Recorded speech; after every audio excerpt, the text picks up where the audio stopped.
Assalamualaikum warahmatullahi wabarakatuh. Halo teman-teman semuanya, perkenalkan nama saya Helmi Fauzan Ramdhani dengan NIM 24110007.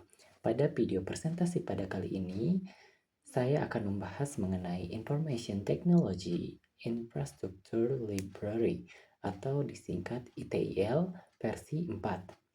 Nah, ITIL versi 4 ini sebagai fondasi pengelolaan IT modern. Nah, selanjutnya mengenai konsep dasar ITIL versi 4. Apa sih ITIL itu? ITIL adalah sebuah kerangka kerja yang berisi kumpulan praktik terbaik untuk mengelola dan meningkatkan layanan teknologi informasi atau IT Service Management System atau yang biasa disebut juga dengan ITSM. Nah, ITIL ini bertujuan untuk meningkatkan efektivitas dan efisiensi layanan teknologi informasi agar selaras dengan tujuan bisnis. Nah, kenapa sih disebut ITIL versi 4? Nah, ada sejarah dan perkembangannya dari ITIL itu.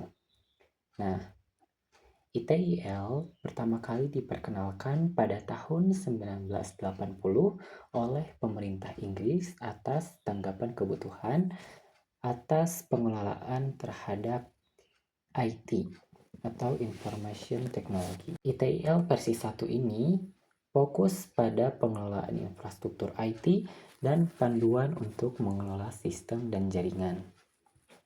Nah, selanjutnya pada tahun 2000, ITIL versi 2 dirilis yang mencakup aspek pengelolaan yang lebih luas seperti desain, transisi, dan pemulihan layanan. Nah, selanjutnya pada tahun 2007, ITIL versi 3 diperkenalkan. ITIL versi 3 ini fokus pada pendekatan yang berorientasi pada nilai bisnis. Nah, yang terbaru itu adalah ITIL versi 4 yang digunakan pada saat ini.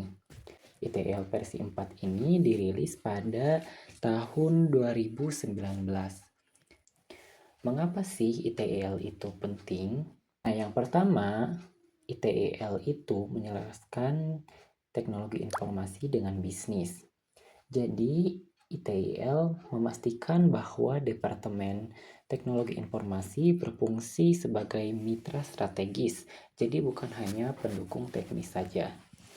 Nah, yang kedua, meningkatkan kualitas layanan. ITIL menyediakan panduan terstruktur untuk mengelola layanan teknologi informasi. Nah, selanjutnya yaitu ITIL mengurangi risiko. Nah, ITIL memberikan panduan untuk memanajemen perubahan dan masalah. Nah, yang terakhir yaitu meningkatkan efisiensi operasional. Nah, ITIL ini menyederhanakan proses dan mengurangi pemborosan. Dengan begitu, biaya operasional dapat menjadi lebih hemat. Nah, selanjutnya ada komponen utama ITIL versi 4. Nah, dalam ITIL versi 4 terdapat dua komponen utama, yaitu yang pertama adalah Service Value System atau SPS. Nah, SPS ini adalah model yang menggambarkan bagaimana semua komponen dan aktivitas organisasi bekerja sama untuk memfasilitasi penciptaan nilai. Elemen-elemennya terdiri dari guiding principle atau prinsip panduan, lalu ada governance atau tata kelola. Selanjutnya yaitu adalah service value chain atau rantai nilai layanan. Nah, service value chain ini adalah inti dari service value system. Nah, selanjutnya itu practice atau praktik. Nah, yang terakhir yaitu continual improvement atau peningkatan berkelanjutan. Four dimensions model atau model 4 dimensi. Nah, model ini bertindak sebagai perspektif holistik yang harus dipertimbangkan untuk setiap aspek dalam SPS. Ini memastikan manajemen layanan tidak hanya fokus pada teknologi. Dalam four dimension model ini, yaitu terdapat 4 elemen, yaitu yang pertama adalah organization and people atau organisasi dan SDM. Yang kedua itu adalah information and technology atau informasi dan teknologi. Yang ketiga partners and suppliers atau mitra dan pemasok. Dan yang keempat itu value streams and process atau alur nilai dan proses. Nah, selanjutnya ada contoh penerapan ITIL versi 4. Pada kali ini saya mengambil contoh yaitu aplikasi Shopee. Kenapa sih saya mengambil aplikasi Shopee ini sebagai contohnya? Itu karena saya sering menggunakan aplikasi Shopee untuk berbelanja dan juga Shopee ini merupakan salah satu contoh bisnis modern yang sangat bergantung pada layanan teknologi informasi. Nah, sebelum kita membahas bagaimana prinsip ITIL versi 4 diterapkan pada aplikasi Shopee, kita harus mengetahui apa saja prinsip-prinsip ITIL versi 4. Nah, prinsip-prinsip ITIL versi 4 itu ada 7. Yang pertama yaitu fokus pada nilai, yang kedua itu mulai dari kondisi yang ada, yang ketiga yaitu maju secara bertahap dan berbekal feedback. Yang keempat itu terapkan kolaborasi dan visibilitas.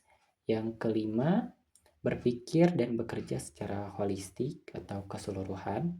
Nah, yang keenam, tetap sederhana dan praktis. Dan yang ketujuh yaitu optimasi dan otomasi. Bagaimana sih penerapan prinsip ITIL versi 4 di aplikasi Shopee ini? Saya mengambil 3 contoh prinsip ITIL versi 4, yaitu yang pertama fokus pada nilai. Nah, nilai bagi pengguna Shopee adalah pengalaman belanja yang nyaman, penawaran eksklusif, dan interaktif. Maka dari itu, layanan teknologi informasi meluncurkan fitur flash sale dan Shopee Live agar pengalaman pengguna menjadi lebih baik. Nah, yang kedua yaitu bekerja secara holistik. Misalnya Shopee akan meluncurkan campaign besar seperti 11.11. Nah, keberhasilan campaign besar ini bergantung pada koordinasi antar tim, misalnya tim infrastruktur, tim pengembangan, dan tim mitra atau pemasok. Nah, yang ketiga yaitu prinsip mulai dari posisi Anda saat ini. Nah, sebelum meningkatkan layanan, Shopee akan terlebih dahulu mengukur kinerja pada saat ini. Nah, Shopee akan memprioritaskan perbaikan pada komponen yang bermasalah terlebih dahulu atau yang bermasalah pada saat ini terlebih dahulu. Nah, untuk memahami struktur ITIL secara sederhana, di sini ada mind map dari ITIL versi 4. Nah, ITIL versi 4 ini terdapat dua komponen utama, yaitu Service Value System atau SPS dan Four Dimension Model. Nah, dalam SPS ada 5 komponen, yaitu Guiding Principle, Governance, Service Value Chain, Practice, dan Guiding Principle. Dan pada Four Dimension Model ada 4 elemen, yaitu Organization and People, Information and Technology, Partners and Supplies, dan yang terakhir Value Streams and Process. Nah, kedua komponen ini saling terkait dalam ITIL versi 4. Four Dimension Model memastikan bahwa setiap elemen dalam SPS dipertimbangkan secara menyeluruh, dan SPS ini adalah alat untuk menciptakan nilai, sementara Four Dimension Model adalah fondasi dari SPS itu sendiri. Nah, sekian video presentasi pada kali ini. Mohon maaf apabila ada kesalahan. Wassalamualaikum warahmatullahi wabarakatuh.